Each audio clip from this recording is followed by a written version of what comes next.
Everybody, welcome to Hit Rewind. We are continuing. I know it's been a long gap as I say what this episode's about. This one is about our favorite comedians of the 2000s and beyond. Yes, I understand some of these comedians also had work in the 90s and prior, maybe. But this is kind of like when they really broke through, like when they hit their like peak. I'm Michael, and Tony's on the other side.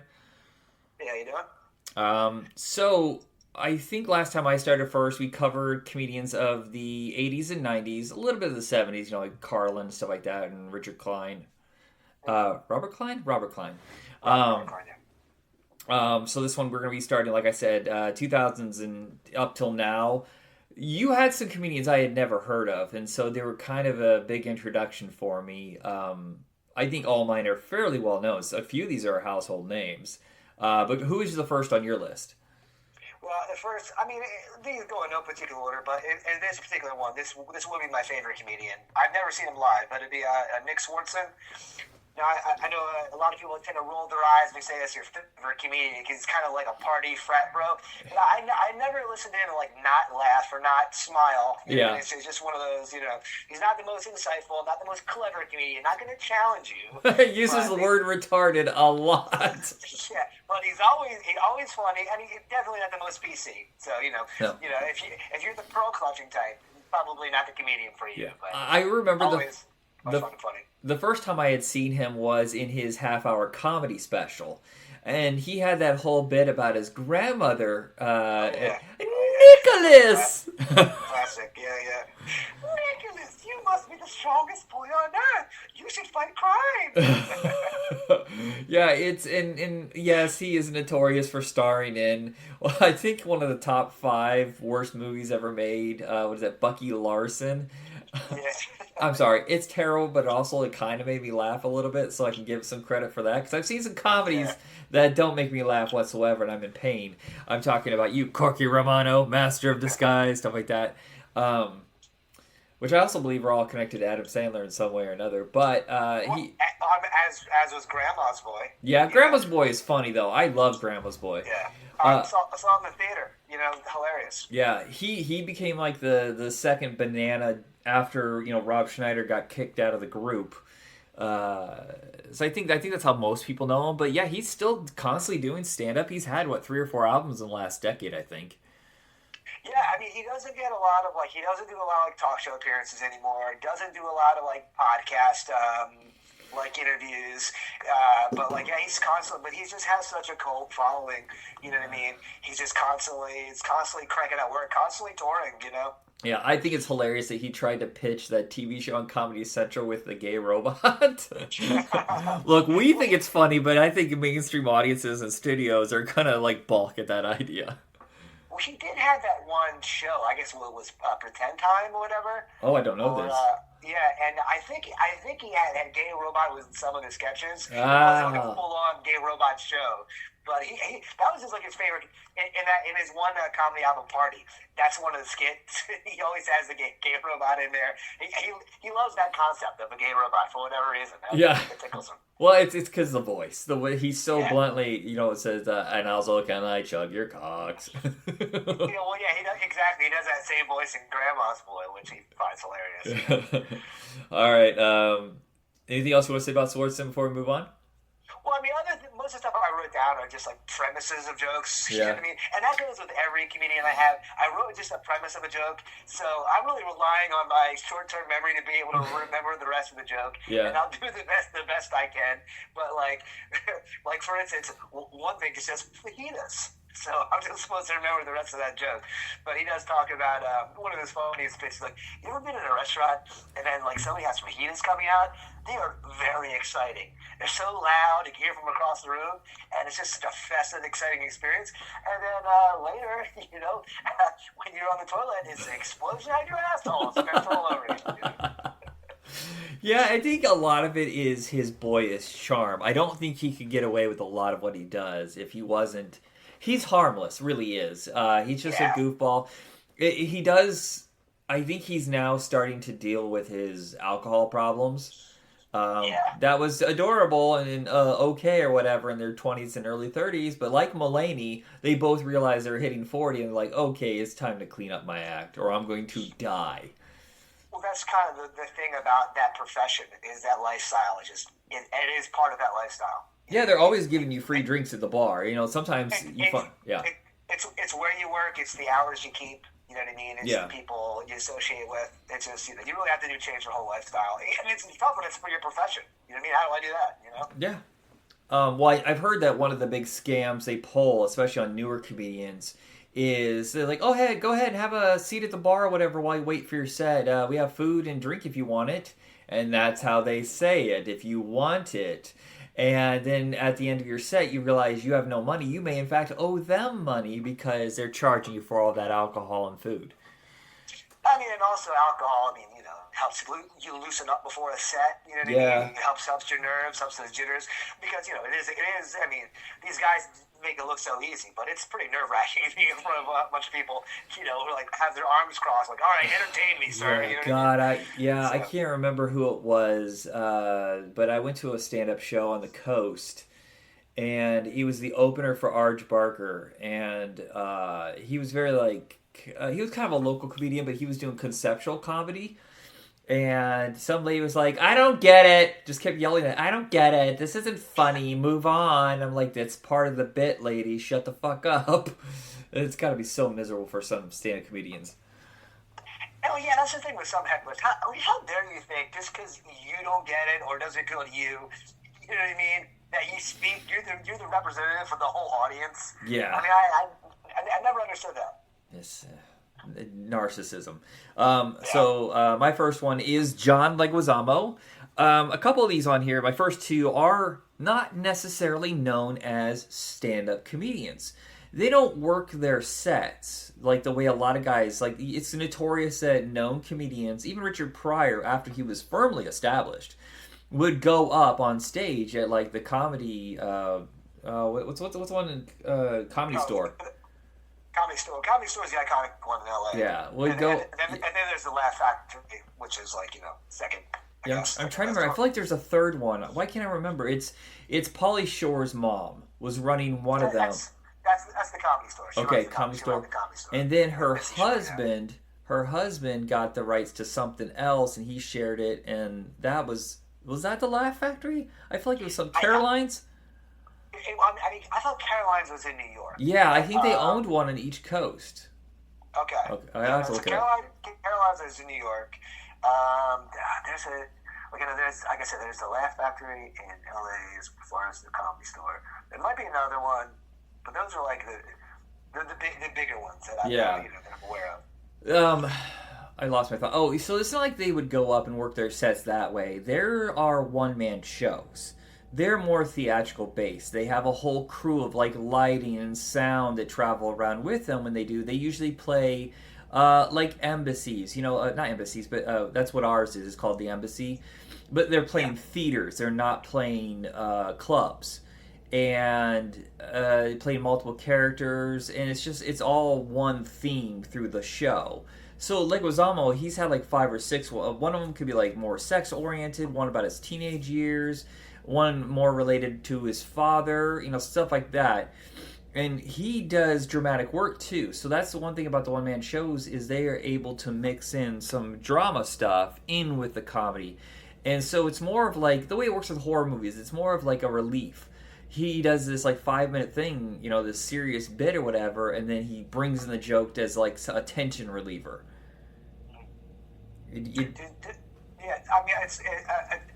I mean, it's definitely more of a storytelling based comedy. Would you say his comedy lends more to definitely to a visual medium versus like a comedy album? Yeah, I don't think it works as well. I don't know if he's actually released any on audio because I know that was a big deal. Was that he was always doing the specials on I think HBO or Showtime. And live it played on Broadway, which is really rare for any comedian to play. The Great White Way.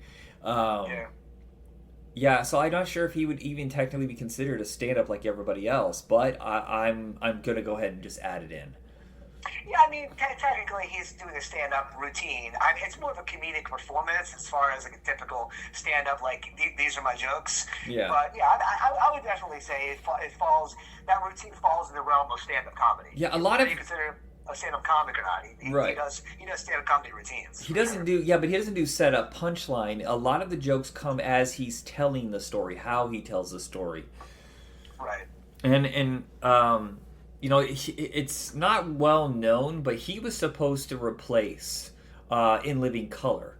After his first Broadway show, I think it was Mambo Mouth, really got a lot of notice. Fox had signed him to take over that half hour with the House of Buggin', and you know, more Latino-based comedy.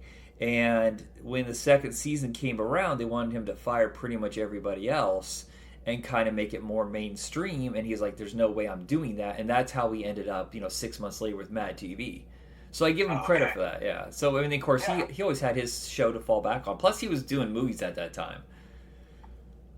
Right. Yeah, and he's turned into like a fantastic dramatic actor. Yeah. You know, sure if that was always supposed to be the trajectory for him, or if that's what, you know, that is always had that in his wheelhouse. But I would say he's as well of a dramatic actor as he ever was as a comedic actor. No disrespect to him as a comedian. But, you know. I'm going to say this: his dramatic work is 10 times better than his comedic stuff. Because if you look back, like the fucking Pest, Spawn. Pest, yeah, I remember that. Yeah, just it's kind of rough. I don't want to revisit those years. I like the dramatic stuff. Yeah, he's definitely found a new calling for himself for sure. Yeah. All right, who is next on your list? So I try to diversify this time around. I've made it not just American. So I do have one Brit, and I have one other non-American on the list too. But the one from Kettering, England. I have James Acaster, who. I've been aware of him for a couple years, but it's funny. He's one of these comedians who I'm almost kind of more aware of him for his like, for his like in his interviews, for like like the comedic. I don't know, like the celebrity scene in England is kind of different than how we have in the U.S. It kind of reminds me of like the celebrity scene like maybe back in the '60s, or everyone do like Hollywood Squares and those kind of things. Oh yeah, and the Tonight Show, doing panels basically. Yeah, exactly. So they have these shows in England like 9 out of 10 Cats, the Big Fat Review Show, these things, and he's always hilarious on those. And it took me for a little while to just go, I should check out see what actually he does.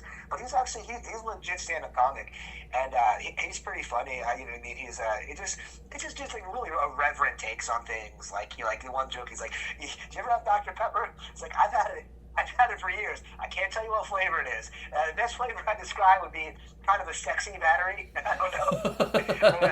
I don't know how to describe it, but it's delicious. I love it. I think I shared it with you. He is on the most recent episode of How Did This Get Made, discussing the Corys, the two Corys, semi not classic, Dream a Little Dream, and he's so fucking funny. But he doesn't do.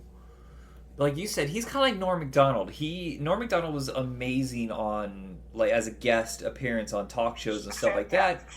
Fantastic wit for sure. Yeah, but not necessarily known for his stand-up. That's kind of he did a bunch of it in the beginning before SNL, and he only did it sporadically after SNL, I think.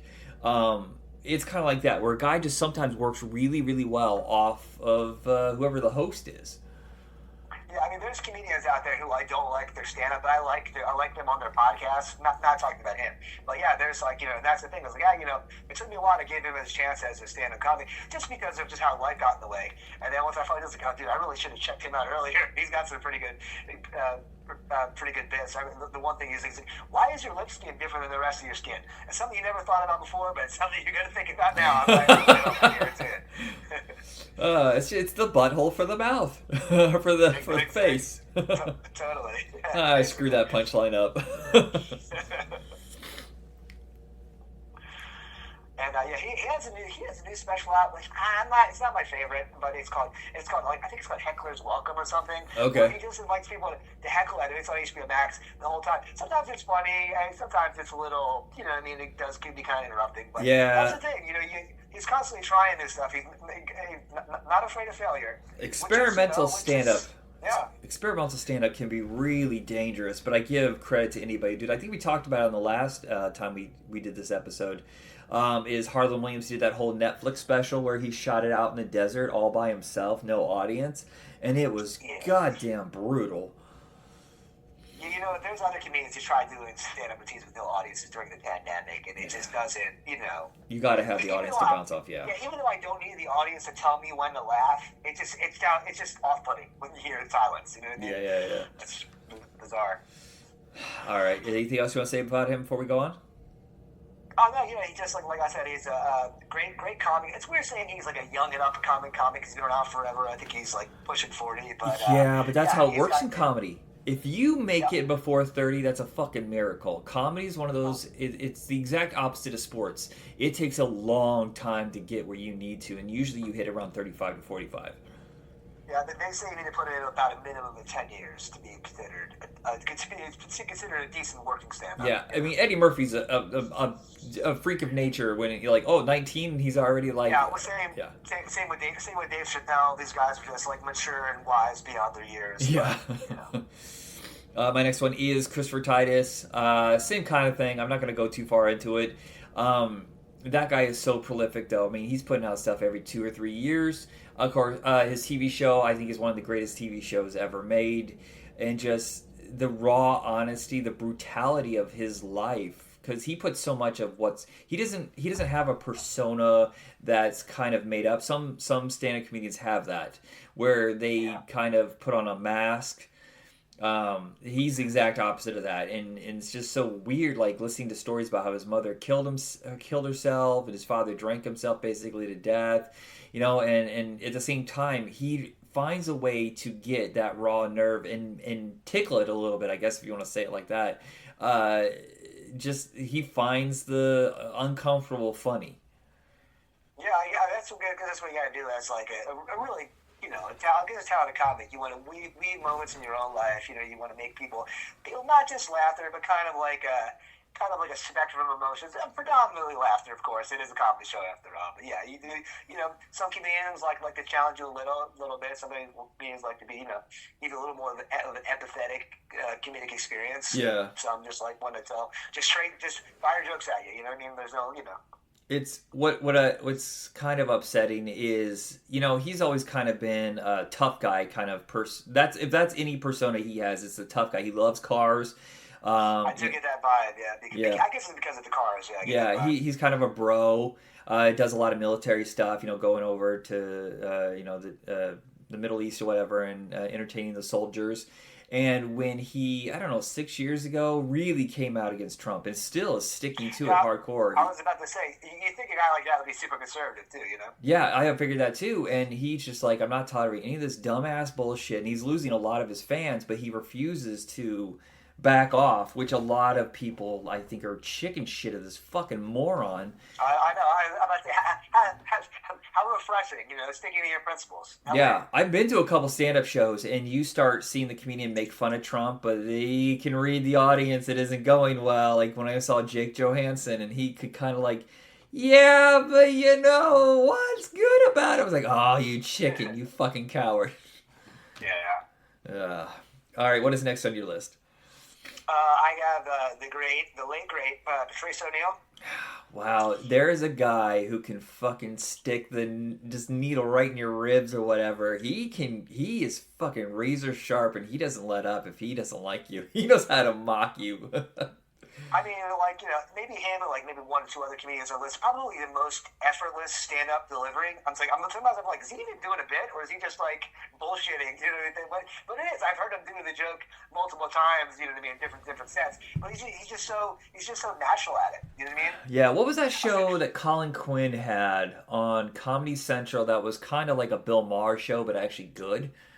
Fuck, I know what you're talking about. Yeah. That's how I first discovered Patrice, and he can really just, if he doesn't like you, you're fucking done. Like I never listened to that Opie and Anthony song for whatever reason. It came off on a drive time, and I always thought that was like, oh, it's just too bro for me. I wouldn't like it wasn't for me. But I've heard clips from him like on like that show, and he's like, yeah, it just as a guest, as anything. I mean, these are all witty, funny, intelligent people, but yeah, he's as funny as a guest as he is on the stand up. He's like, it's hard to differentiate. He's basically the same guy. You know what I mean? No matter what he does. I'm like, do you always have a set planned, or are you just naturally this funny at all times? It's weird. Yeah, there's a lot of times when I would listen to him and what he would say would make me like a holy shit, but it's fucking funny.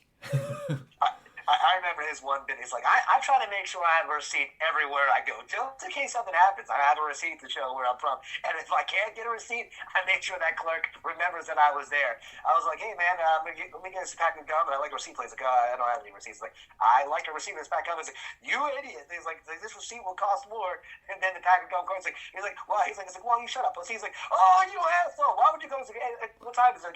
It's 5 o'clock. I use 5 o'clock, and I'll remember you being an asshole on my store. I was like, thank you, that's all I need. All right. We anything else you want to say? No, yeah, just one of those guys gone too soon. He really just started to have like some acting roles in The Office and stuff, and for a couple years before, tragically, he passed away. But who knows? We could have been seeing him in movies and whatnot. His career, he put in a long stand-up comic career, but he was really just starting to take off and getting those comedic. Roles in Hollywood and TV shows. And, because he was a cult kind of guy. He was on that Crank Yankers, I think, a lot too around that time. Yeah, he played that blue collar snarky guy that you would see on a daily basis, and he was groomed. That was going to be just who knows, could have been a sitcom after that. But, yeah. I don't know if he ever would have been the lead, but he would always been the guy that lives. He would have been like the guy's funny friend at work or something like that, for sure. I bit my tongue yesterday. I'm having a very hard time to talking, so I apologize. It's kind of weird how I say certain words. My next is Dana Gould, who I believe to be the best comedian ever. He's my absolute favorite. Fantastic writer. Yeah, the funny thing is a lot of people missed out. Yes, he is from the late 80s and 90s, but he stopped when he joined, I'm trying to remember. So he signed a bunch of deals with networks to try to get his own show. It never took. And then he joined that TV show with Fred Savage called Working for 2 years. And then became the head writer, basically, of Simpsons. And did that for years. And that just took him out of the spotlight for a decade, basically. And his 99 album, Funhouse, is pretty damn amazing, even though he says, and I agree, there's a few things he said on there that he would never do now. But that's the thing, he's always playing with fire, but never really truly offensive. And deep, deep layered work. Some of the stuff you never expect. I guess that's why he was so good on The Simpsons. Because, the stuff that they would drop in the first 5 minutes, you have no idea it's going to reconnect later in the episode. And that's how he worked in his stand-up. Yeah. I mean, some of the stuff he guys is brutal. I think, if I remember it correctly, I think one bit he said he called his real daughter a cunt once or something. Oh yeah, he goes. It's the whole. You're gonna be going to bed in about an hour. You don't need a yogurt or whatever. And she's like, you cunt. Yeah, he goes, and don't call your daughter a cunt over a piece of cheese. There's the one where he I think it's his 2014 album where it starts off with 3 jokes that you can't get away with unless you do it in the right context, and it was I think it was a rape joke, an AIDS joke, and a 9/11 joke or something like that, and the AIDS joke was, you never know if your friend lost a lot of weight or they're sick and you're not sure if you should be happy for them or nervous. The rape joke was, aren't all whistles rape whistles? Except for the one that goes slide whistle. Yeah. And then the 9/11 joke was, why would you want to sacrifice yourself for 30 virgins? Because when you get to heaven, you are up there going, Oh man, have you ever had good sex with a virgin? Now you have 30 of them and you have to like every day they're calling, "Oh man, I thought you were going to be cool about this. Goodbye." "Oh man, I thought you were going to be cool about this. Goodbye." I think I thought it was in that album, but he's like, if you follow a clown back to his car to rape him, do you have to rape all the clowns? So yes, he definitely like rides that line with oh that's really dangerous, but extremely thoughtful and caring person. Very progressive, but also understands that sometimes the knee jerk reaction to a lot of humor is overboard, and Yeah. I think you have to sometimes you have to shock people to get their attention. yeah. Then you settle in. Yeah, and Gilbert was the same way. Gilbert Gottfried, though his stuff wasn't nearly as layered and pensive. He was still telling jokes about like people who were on Hollywood Squares in the '70s. That's how current Gilbert stuff was. He's a jokey joke teller. For Yeah, sure. yeah. If you get the time, there is a documentary that Dana and Bob Goldcat, how is it? Bobcat Goldthwait. Bobcat Goldthwait. I don't know why I screwed that up. Bob Wade Goldcat. Yeah, I don't know why I did. Bob Scratch Goldfarb. So it's about them. It's mostly a stand-up special, but it talks about like how they used to hate each other and now they're best friends, and they got in a horrible car accident right before their tour was supposed to take off, and like mending from that. And then, it's just fantastic. Road Trip is what it's called. Oh, that sounds nice. Yeah, it's in. I got that with a Eugene Merman. It was like a double feature. Oh, wow. All right, who is next? I have Paul F. Tompkins. Oh my god, I can't believe I forgot to put Paul on this. I am fucking bananas about his style. Do you remember his first special where he's basically just standing at a bar telling stories and drinking? That's it. Yeah, it makes sense. God, my favorite story of his. Well, he does a whole album of basically all the jobs he's ever had. Yeah, that's about it. I have one bit pretty funny where he talks about that. Yeah. Where it's the beta only store. That's the one I have. Yes, that's the bit. That's the bit that I wrote down for sure. Where his argument is the store is dead. They had roughly 6 committed customers because no one was renting beta in 1991. Yeah, he's like working at a beta only store in 1990. Yeah, so they would just take naps on the clock or just leave for a while and stay on the clock. Well, wait. He goes to his coworkers. He's like, "Do you want to take a nap?" He's like, "What do you mean, a shift?" He's like, "No, concurrently." He also has the Suncoast video store, which I accidentally conflated the two for a while. Is the one where he just thought, okay, it's okay to steal all these videos. That's why the prices are so high. They expect you to steal. That's why they pay so low. He was telling about we got fired. He's like, "I'm about to let you go." It's like, "Why?" He's like, "You've been sleeping for work every day." I was like, "Oh, okay."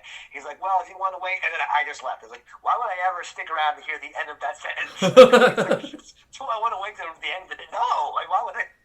God, I just love he's got to be one of the kings of great storytelling, but also masterful at deciphering like the most absurd shit ever. The whole thing with the peanuts. The snake in the peanut brittle can, like people are still being called, how are you? It's this has been going for 50 years. You're still surprised? He's like, that might have been a hit joke in 1874, but nah. He does this one beat where he used to where he used to film the best week ever. Oh, and, weird.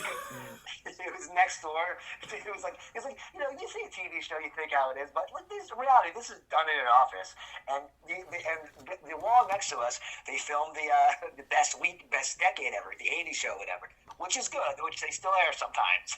I like my show, but it's like, well, what's funny is whoever gets there, you can always hear the other show through the wall, and like the unwritten rule is whoever gets there first is allowed to go to the next door and tell them to keep it down. And he's like talking about his interaction with Weird Al. He's like, this is going to be hilarious. I know Weird Al from comedy, so I'm just going to go, "Hey, Weird Al, would you keep it down already?" He's like, and I expect him to be funny, like, "Oh, Paul," but he's like, "Yeah, I'm so sorry, man. I just, I don't. Oh, not the reaction I was expecting. But it turns out I don't know Weird Al from comedy. I just know him from TV, like everybody else. So I'm just yelling at Weird Al for no reason. And of course, that's the truncated version of the story. He went for a long time before realizing he doesn't know Weird Al. Yeah, exactly. There's a back. He has like 4 more visits before he like realized. But also knowing Weird Al, I almost wonder if he was playing an opposite joke on him. Just playing it so earnestly, so sincere. Possibly. Yeah. Yeah, as far as possibly the best comedic mind for a musician. Yeah, I did think it was a mistake to make him the sole host of Best Week Ever. I did like the rotating cast, and putting it all on his shoulders kind of shined a spotlight. And when the show failed, I think it hurt his career. Yeah, I guess I could. I mean, I guess maybe not as in demand as a host as they thought he could potentially be. You know what I mean? Yeah, and I remember the first time I saw him was he was on Mr. Show, and I believe he wrote The Liar, the polygraph sketch. Okay. And that was such a good sketch. Yeah. I don't see him too much now. He does a lot of improv podcasts. Super Ego, I think, is one of his best, where they have like it's kind of like the science experiment where they're testing people's behavior or whatever, and they just have kind of rotating characters and stuff like that. And so he has a lot of fun doing improv characters. It's so goddamn funny. Yeah, I used to see him on I don't know if that's around anymore. There used to be like All Things Comedy, and then there was like a channel called Earwolf back in the day. Oh yeah. But he would be in this cast. Sometimes he could do a random guest. One time he was like, I remember him being like, he was like the Cake Boss from Jersey, that reality show. Oh yeah, How you doing, Cake Boss? which is something Cake Boss doesn't do. But he's like, he just made that his style. Hey, I'll be here all day. I'll see you later, Cake Boss. He just decided to say Cake Boss at the end of the. Yeah, he's a total gem. Like Dana Gould, these guys should be much bigger than they are. Yeah. My next one is Mike Birbiglia. Not really big on stand-up now. It seems like he's kind of moved on. He started doing that Sleepwalk with Me one-man show. And then he started doing movies. And I don't know if he's still doing stand-up. But during the 2000s, he was a real up-and-comer. And God, so fucking funny. And his is storytelling, but his is much more rat-a-tat-tat. There's not any dramatic stuff, really. And it's just go, go, go with the jokes. And there's hardly a single joke that doesn't land. Oh yeah, for sure. What was the one? I guess he did. I guess was that the name of that movie? He was in called Sleepwalk with Me. Where yeah. That was. He went out the window. Pretty good. Like it details his early stand-up life, and he would. I remember the one he would like. I guess he was just like I realized what a crazy sleepwalker he was. He had that one bit where he like jumps out the window of like a Hampton Inn or La Quinta or something. Yeah, La Quinta Inn. Yeah. But then he references that in the movie too, where he's like in the shower. I can't remember what the dream was. He's like eating like a sweater made of pizza or something. I want to marry pizza, and I want to go to the wedding, and I want to eat her whole family. Yeah, it's years ago. My sister had just started dating somebody, but at the same exact time that she went and saw Mike Birbiglia in concert and got her picture taken with him. And somewhere along the way, my grandmother got confused on who my sister was dating and thought that my sister was dating Mike Birbiglia. My relative's dating a very special comedian, Mike Birbiglia. Why else would they be in a photo together? I was like, she also has a photo with Harry Connick Jr., but I'm pretty sure they never dated. But she only dates celebrities. That's yes. The thing. She's dating Corey Feldman right now. She refuses to tell him his singing career is god-awful and won't stop. Nobody can get through to him on that. Nobody. Not much more to say about that, but he's just one of those really consistent. I discovered him on Bob and Tom, which I can't believe I used to listen to Bob and Tom. That bullshit fucking radio. Yeah, that's some real Midwestern shit. I never heard that show, but I've heard people talk about it. But all of those guys, like that morning zoo crew kind of thing. You know, David Cross talked about it. You know, those guys. One guy's named the Fart Monster, and one name's Gary. Goober and the Bear. Yeah. He talks about that. It's always something like that. But the podcast, changed everything because you can still be funny, but there's much more time. That's why I think talk shows are falling apart as well, because I hate that thing in talk shows where they don't really have any chemistry and the guy doesn't really have any material, and clearly he did an interview beforehand. They're all pre-planned segments. Yeah, and they're like, so I heard that you had a funny incident at the grocery store the other day, and the guy's like, it's like someone with no real personality, like James Vanderbeek. He's like, yeah, someone saw me there and they called me Freddie Prinze Jr. They did. That's hilarious. That's yeah.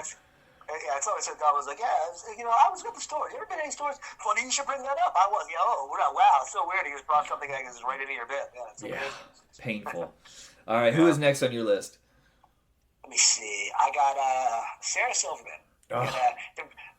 Diversify my list. Get a little estrogen in there. My favorite fucking joke from her is really early on, and she did it on the Larry Sanders Show, is she was talking about, do you think that Ron Jeremy jerks off with his pinky out so he's classy? She really does. Sometimes I think she does it for a little bit of shock value, but also, I just think that's how her brain goes. She's a 12-year-old boy trapped in a woman's body, just like this really goofball, kind of off-the-wall kind of things that pop into her head, and she doesn't have that filter, and that's what makes her so awesome. Well, she used to say, her dad would, talk to her and talk to her and everybody else in the family. Like, you're all bros. So that's just kind of how she grew up, you know what I mean? So, she's just that's, he's like, my dad gave me the most tasteless joke book when I was 8. I can't remember what the joke was. It was like, fuck. Doesn't anybody eat anymore? And I'm like, whoa. As an 8-year-old? Holy shit. Yeah. Because I don't think my dad read every joke that was in here. He wasn't sure about how blue it was, but it's definitely not something an 8-year-old should have. And not a bad actress either. I think the first time I saw her act was in Something About Mary, and she just kind of has a natural vibe to her where she doesn't have to act. You know how some people, comedians or sports people who don't have that natural talent, you can see them. Yes. Clearly they took a couple years. This is my broadcast voice. This is my routine, exactly. Yeah, well, it's like, Dwayne Johnson when he first started wanting to be taken seriously, and you can see the over-enunciation of words and the movement of his face, so he didn't sound mumbly like a wrestler. And I'm like, ooh, you are acting now. Yeah, it's not like a natural delivery, for sure. Yeah. I guess I don't really have much else to say, but she's just absolute dynamite. Her Jesus is magic, fucking playing with fire. And she gets really raw about her own life. She admits was a chronic bedwetter until I was 15. She talks about that and she's got bigger balls than most comedians. The guys who think they're tough, badass comedians. Fuck no, she's got the guts. Yeah, I mean, and there is bravery and honesty. I mean, that's just the way it is. And that's it really, any comedian could just make up a routine and lie. And a lot of comedians, of course. I mean, not all the jokes are true. I mean, a lot of them are made up for the purposes of a joke. But yeah, you can tell when they're weaving some honest, parts of their life, because you want the audience to come along for the ride and not just not just laugh and clown. You know what I mean? It's almost impossible for me to listen to any comedian before the whole alt scene changed how you did comedy, because listening to some of these comedians, look, Rodney Dangerfield, he's fucking funny in Caddyshack and Back to School, but his stand-up is just the most goddamn generic. Set up punchline, set up punchline, set up punchline. The only reason why any of it works is because I think he honestly thought he was a loser. Yeah.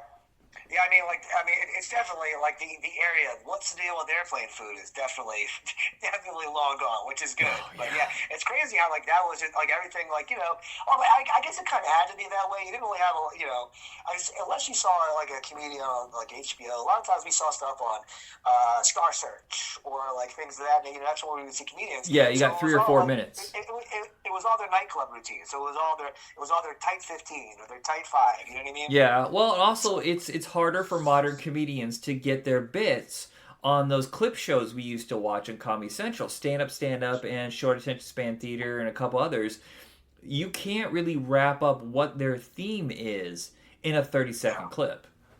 And that's actually what I actually had a hard time with some of these comedians in doing a little bit of research, because I'm looking for little clips, because I can't be watching multiple hour-long specials, so I'm looking for just short clips of, like, what's a good variety, good sampling of their act. And sometimes it's hard. They either don't have that many stand-up clips because their routines are so long, or the clips they do have are each 20 and 30 minutes long. Yeah, you know what I'm saying? So it's really tough to, like, navigate those waters sometimes.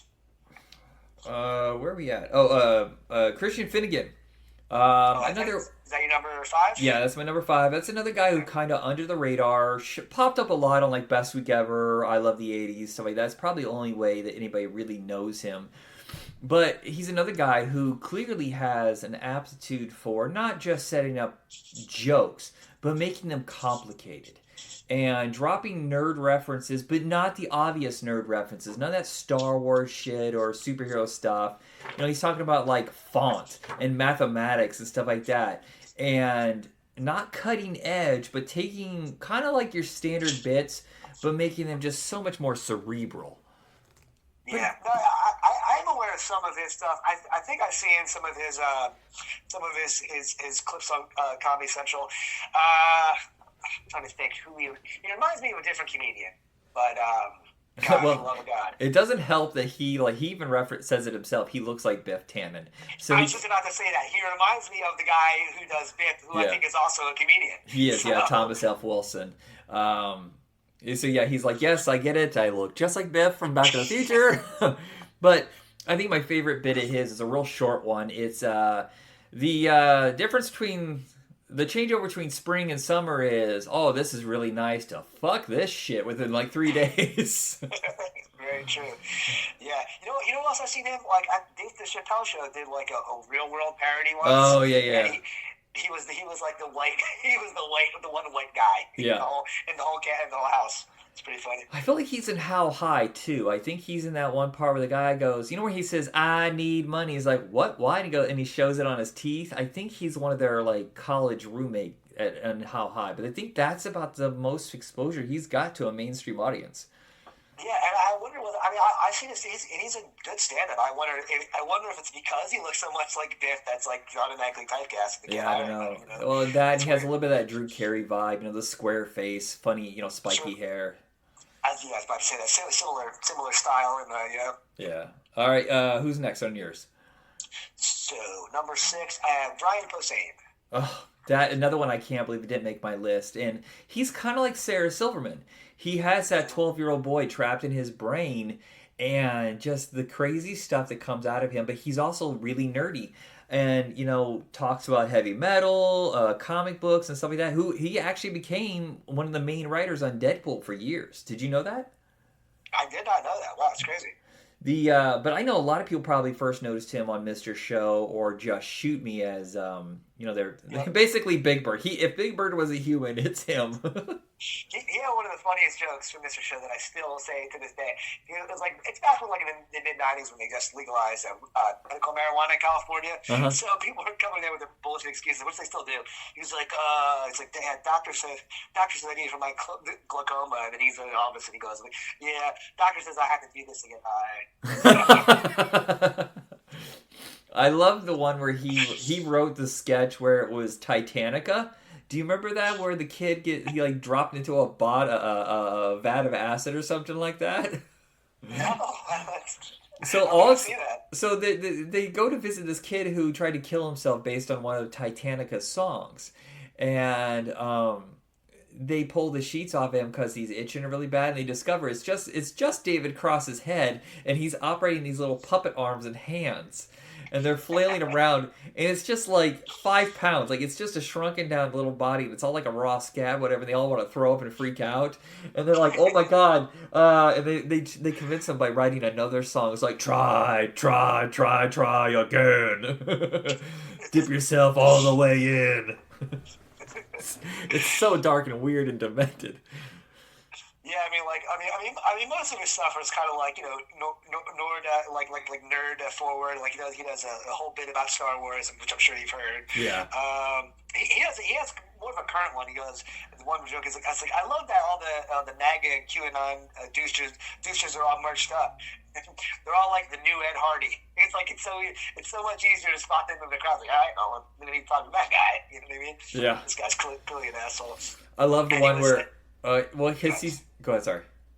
What he was saying is like, I don't know why everybody's like, you know what I mean, like being a nerd isn't like a big deal. It's just being obsessed with something. Yeah. He's like, you know, for instance, I'm a comic book nerd. I put them in alphabetical order. I wrap them in plastic to protect their worth, and that's just me. I'm a comic book nerd. He's like, people who are into fantasy football, sports nerds. Christians, Jesus nerds. Gay dudes, penis nerds. He's like, just like me. They look at them on the internet. They wrap them in plastic. How we arrange them alphabetically order, increase their value, just like I do in comic books. Well, I think it's fun. I love that when he gets angry and he doesn't have that normal like angry voice. Like, hey, you guys! Like the whole story about the the whole mattress under the car. I was about to reference that same bit. He was like, "Fuck you, Jock! Fuck you." I'm trying to tell you, there's a mattress under your car. I was like, oh, I'm sorry about that. Yeah, and he was really nice, and he helped me out, so I felt kind of bad for yelling at him. Hey, cop, nice boobs. to a male cop. It's like, what? Oh, yeah, the whole Joe Pesci thing. Yeah, I'm going to say that. I'm going to call a girl homo. Yeah, he's a very unusual comedian with a unique voice. I think... I'm trying to remember. There was a TV show. I think it was called Comedians of Comedy, where it was him, Patton, and I know the one. They're like the one they were like in Portland for a minute, but they ran in and like Jack Galifianakis. Yeah. Out of the blue, at a comic book store, like in Portland somewhere. It's so crazy. What is the blonde lady? She used to do the Target commercial. She always says Maria Bamford. Yeah, Maria Bamford. I remember that was a big deal like 15 years ago. They were all going around together. That was cool. That was a good show. Yeah, so it was like Patton Oswalt, Brian Posehn, Jack Galifianakis, Maria Bamford. Might have been one or two other people who I can't recall, but that was a cool show. All right, I didn't realize we're almost to an hour by now. Oof. Let me try to speed through this. Lewis Black. That's a story right there of never giving up. It doesn't matter how old you are. I mean, he didn't make it to late 40s, early 50s. I want to say I wasn't really fully aware to him until he had some graying on the temples. So yeah. Yeah, sure. He was a playwright and just decided to start doing some stand up just for fun, and then end up doing all that stuff on Daily Show, which that's how everybody got to know him. Was the Daily Show back in black when he on his fucking rants are just astounding, and this is a really heady but easily accessible. Like he does a lot of political comedy. And if you ever get mad at him like the way you do with Christopher Titus, then you haven't been paying attention, you fucking idiot.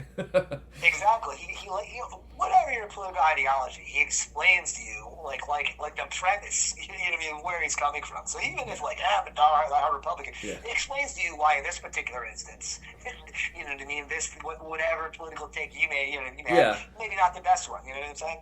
The whole thing about Bill Clinton, he's like, he doesn't know what the meaning of the word is. He goes, jizz no is. But I think it's so funny is that he had that long-running joke on, I think it's 2003 album, The End of the Universe, he came out of a Starbucks, looked across the street, and there was another Starbucks. But we had that in Tanasbourne. We had a Starbucks across the street from a Starbucks. Yeah, totally. Yeah. And it's even worse than that because there'd be a Starbucks across the street from another Starbucks because there was one in the Target, there was one in that Barnes & Noble's, and then there was a freestanding one feet away. Yeah, it's mind-boggling, dude. It was just insane.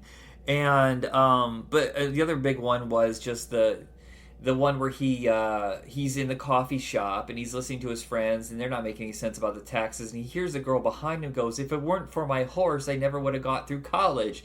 What the fuck does that mean? I need more context.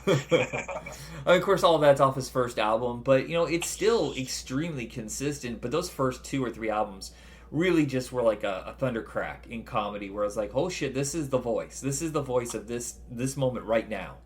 He's probably had all that pen up sitting inside him forever. So it's probably unloaded on an album. Yeah. And sort of I believe he's on his strange. retirement tour now because I think he's like 75. He's put his time in. He's one of those guys that just always looked old. So you're not like Steve Martin. Like I don't know what age he is, but he's not been old forever. I don't know. Yeah. All right, who's next on your list? I got. So you just who's yours again? Your number 6 was. Lewis Black was number 6. Lewis Black. My 7 is sorry. So technically, Did you say jizz? No, is. I don't know. Know the meaning of it is the problem. So, but yeah, technically, it's 7 and 8. I don't have 10. I have 9. But technically, my next comedians are a duo. Comedic duo. It's the Sklar brothers, so they are 7 and 8. And I mean, like it's like so weird. It's like such a just distinctly individual endeavor. You know what I mean? Stand-up comedy. Yeah. It's so weird. Like duos are pretty rare. And they were there. It's funny. Like they like a lot of comedians. They also do like some like crowd work at the end or take some questions at the end of a routine.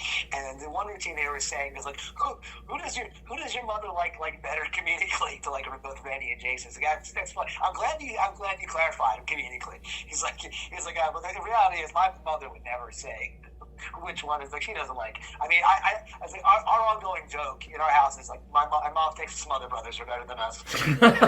So, you know what's funny is I used to not like them. I used to think that their act was gimmicky. They didn't have a lot of substance. It was just about one starting the joke and the other one finish it off and then coming back for like some almost like comedic harmony.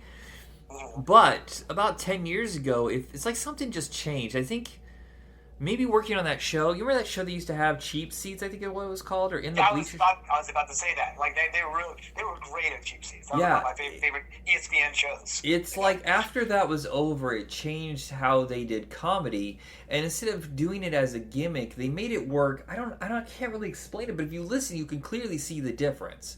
I agree. Yeah. Their joke structure is way better, and how they utilize the fact that they're twins and they will follow up each other's lines is way better now. Yeah, I mean, like it's crazy. Like, I mean, you imagine every stand-up comic there's a lot of practice. There's a lot, you know what I mean. But what's cool about what their thing is, even though they'll never be recognized individually, they're always going to be like almost like one person. We know it's Jason and Randy Sklar, but like you can't tell. I mean, you think you know which is which, or you're probably sometimes you'll be wrong. But yeah, their whole identity is like as a duo, and it's funny that they do reference that they actually had this one roast battle where they roast each other and claim that the other one's riding on the other one's coattails. It's pretty funny. But yeah, it's weird. It's like when you think about something that's an individual sport and that like you know what I mean. It's like you really ever see like you never see like someone who's just good at doubles tennis but is terrible at singles tennis. You know what I mean? It's like it's like you know they have such a well-oiled machine. Like the rhythm, the timing is so well. It's like you know. So it's like it's really impressive when you think. You know what I mean? I mean, you know, it's almost like you're taking like a band element for like music, and then like you know, blending that like the comedy. Whereas you know what I mean, you can't really you still acts in music, but it's not quite the same thing. There's nothing like it, and the fact that it's past gimmick now is way better. It's funny, even when they do acting roles, it's not even single. Like my kids watch the show Mighty Men. They both own a comic shop. They're a duo of twins who own a comic shop. Oh, okay. And it's funny.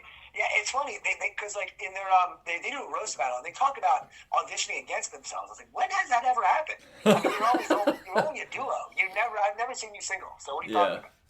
That reminds me of when Lewis Black was auditioning to be himself and he wasn't good enough. It's like, how do I be more than what I am? I think those guys are fantastic. My next one is John Mulaney, maybe the best comedian working right now, and just like I can't believe how good his joke structure is and how he's not obviously raw, like exposing a lot of stuff. Like, how do you explain it? Like, where he casually slides in that he has a drinking problem or that he fucked up a bunch as a kid, but he manages to make it so, like, bounce right off that weird dramatic reveal and right into the jokes. There's no real pause. Yeah, so smart. And like for comedians like his stature, it's really just therapeutic for them to just like get it out. And because they can do it with such a sharp razor wit, you know what I mean? It really does. Yeah. It really does take the sting out of something like a sensitive topic like that. That's what like like a masterful comedian like him can really do. Yeah, he's just one of those guys who's been like a polished comedian ever since I've ever heard them. First joke, I was like, this is a new comedian. Yeah. This guy sounds like he's been doing it for 20 years. No, his first album was like what it was 23 or 25, and he already is just hitting the ground running. I was flabbergasted. I was like, what? This is he's one of those Chappelle, Eddie Murphy types, like from the gate. Of course, his legendary story is the diner story about playing What's New Pussycat until everybody loses their fucking mind. Yeah. Oh yeah. But I think my favorite of his is the one where he's talking about being blackout drunk, and he's like, yeah, but your brain shut down, but your body's all Eye of the Tiger. I'm gonna keep on going. And then it proceeds to like telling you like how they destroyed this house, and they were missing, I can't remember, old photos of my grandmother. And then years later, he's at a friend's house and he goes, let me show you this. And he would go to parties all the time and steal old photos and put them into like a closet. And you're like, oh my God, this is some serial killer shit. How the fuck do I get out of here? Okay, sociopath, what are you doing? All right, like I said, we're almost to an hour, so I'm just going to speed through the rest of my list after you're done. Okay. Oh, well, so do you want me to go? Okay, well, yeah. My next one is number 8/9, Fortune Feimster. Yeah, I know I listened to...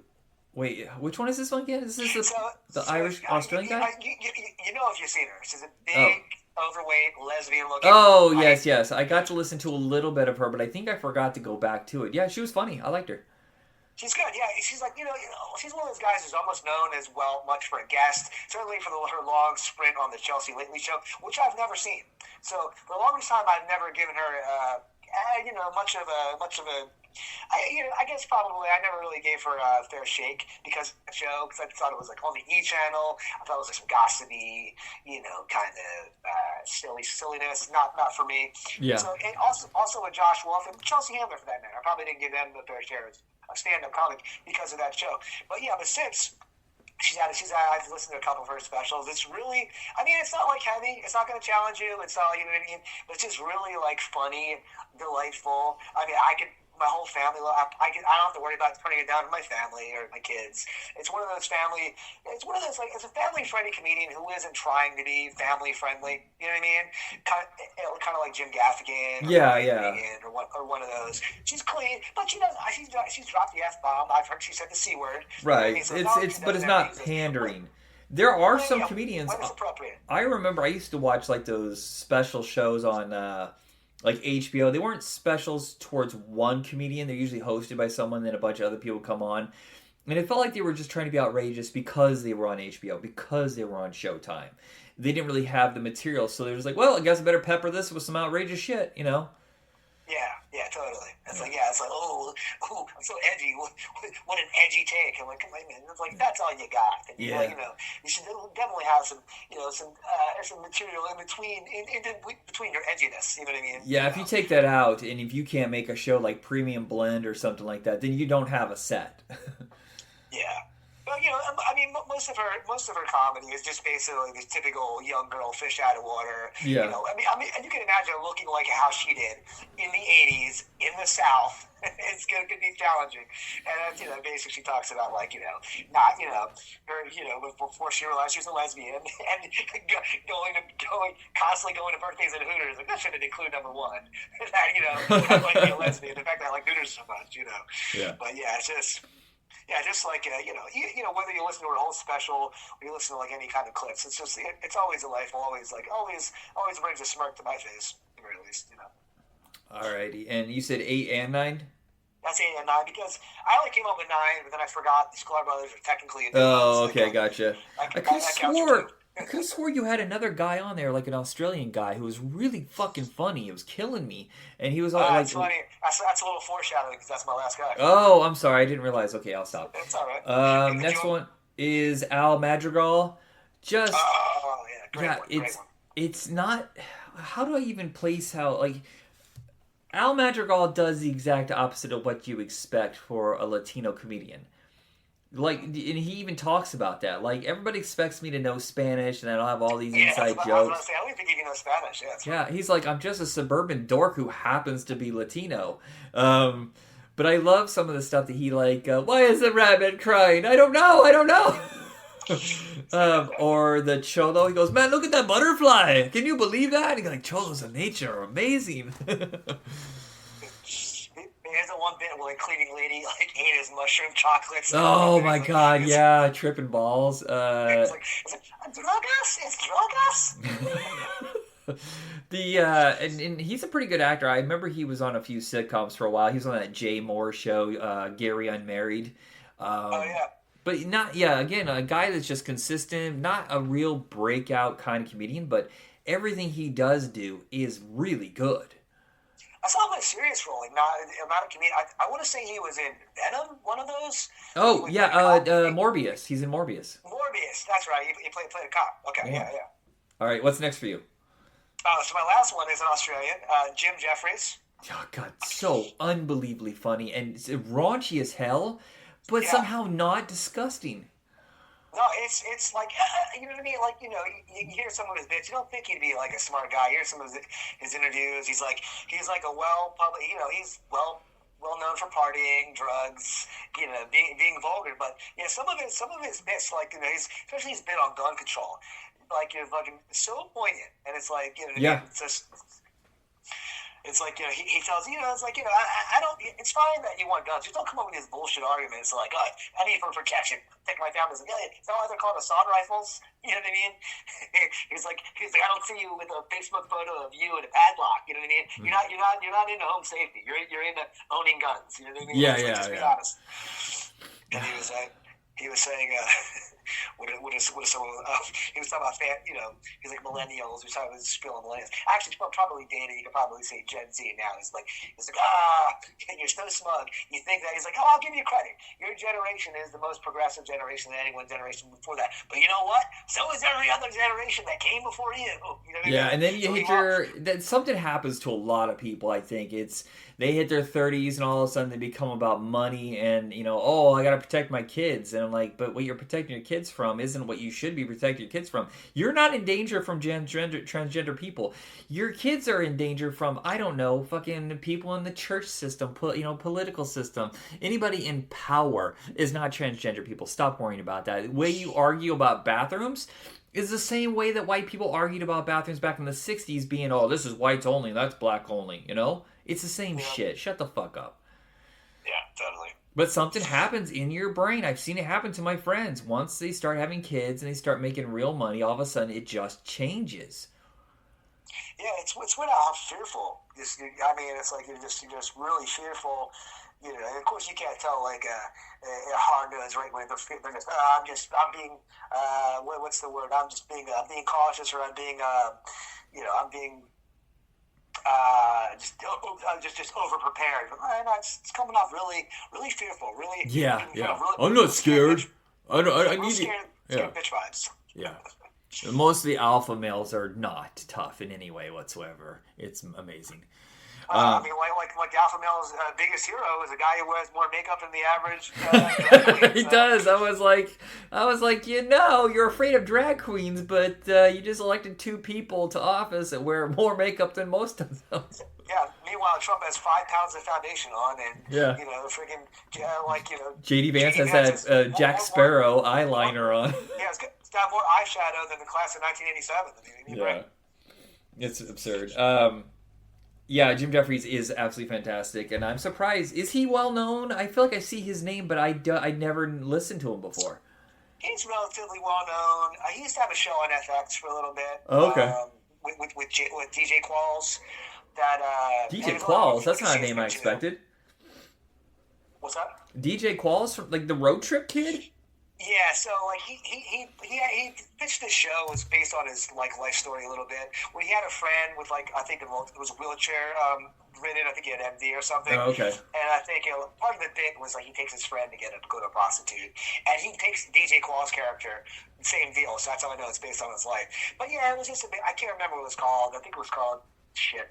Okay, so it was a fictional show. I thought maybe he had like a Yeah. talk show and DJ Qualls was like his sidekick or something. Oh, you know what? I think he did have a short-lived talk show as well. Oh, okay. I'm not sure it was on Comedy Central. He had podcast. I don't know if he's still doing that. You know what I mean?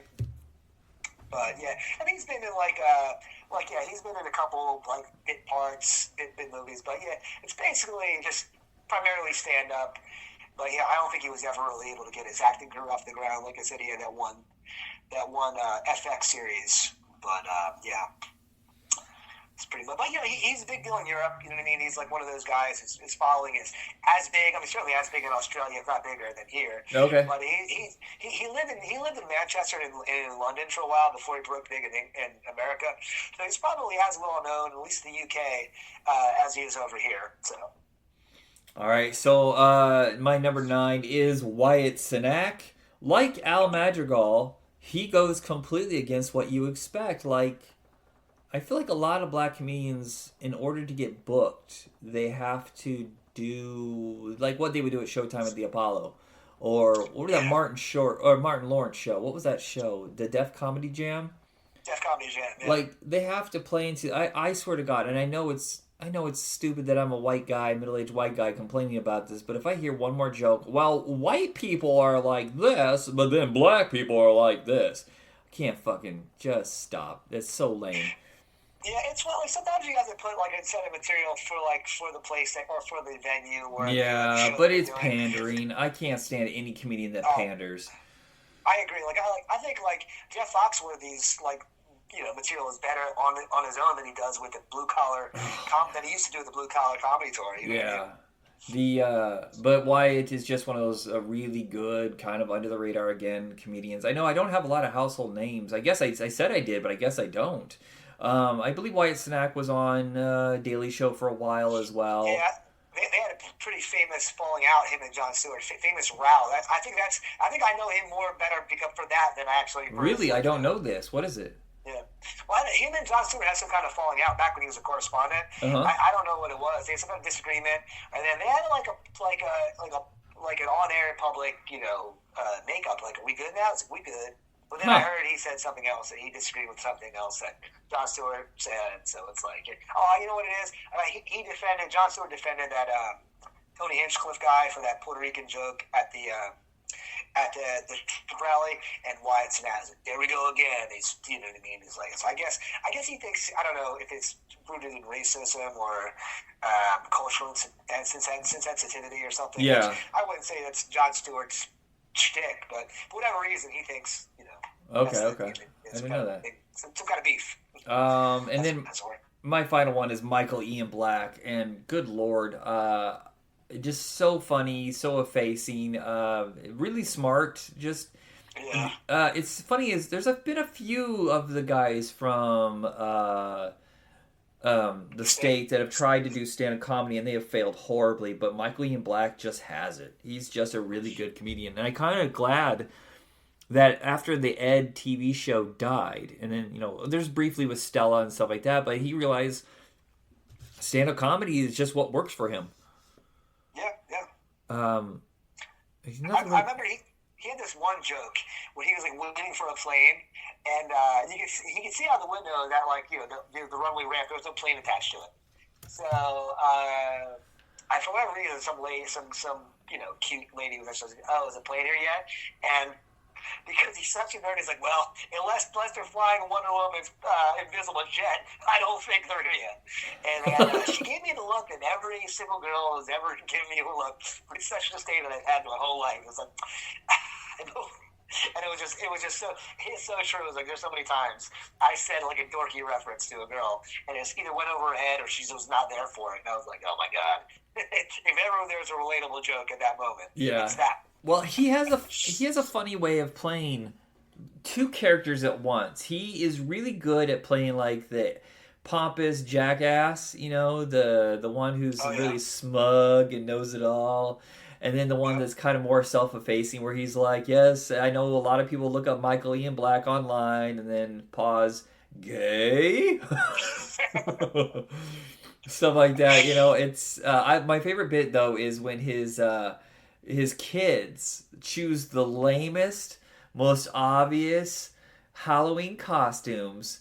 A pirate and a princess. You know what the kid next door is going as?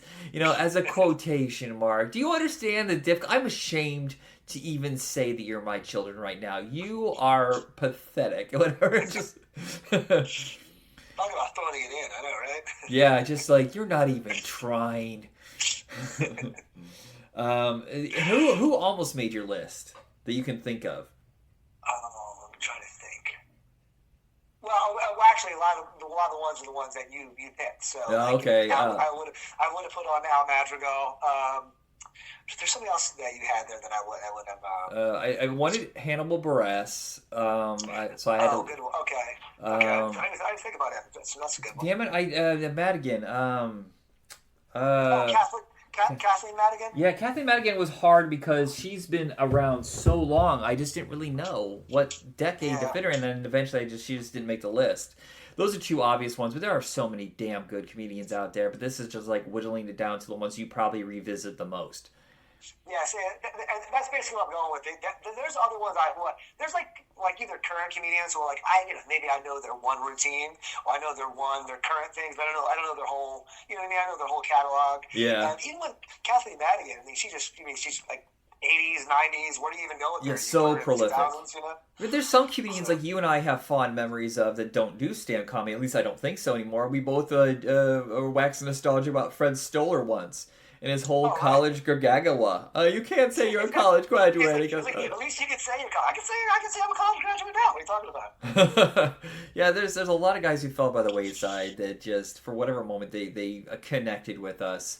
Sometimes they go back and revisit, and I was like, there's one comedian, his whole bit was, he could stick a cigarette on the end of his lip, and he pretended to be a drunk, and I was like, yeah, but that's not really material. You can stick a cigarette and do the that's it. Yeah, why was that so fucking funny? 80s was the decade of giving comics. Like there was one guy who at the end of each punchline like hamburger. He would say that at the end of each punchline. Yeah, hamburger. One guy went like shucky ducky quack quack. I swear that was like that. He said at the end of each setup. I was like, how exhausting is that going to get after a while? You can't be serious. Yeah, some of it is just painful now, but there's a lot of people that we wanted to talk about that meant a lot to us, and I'm glad. I know it was a 6-month, 8-month gap between episodes, but a lot of that shits me too. So, we'll try not to make it so long next time, everybody. But thank you, Tony, and thank you everybody for listening. Thank you, sir. And.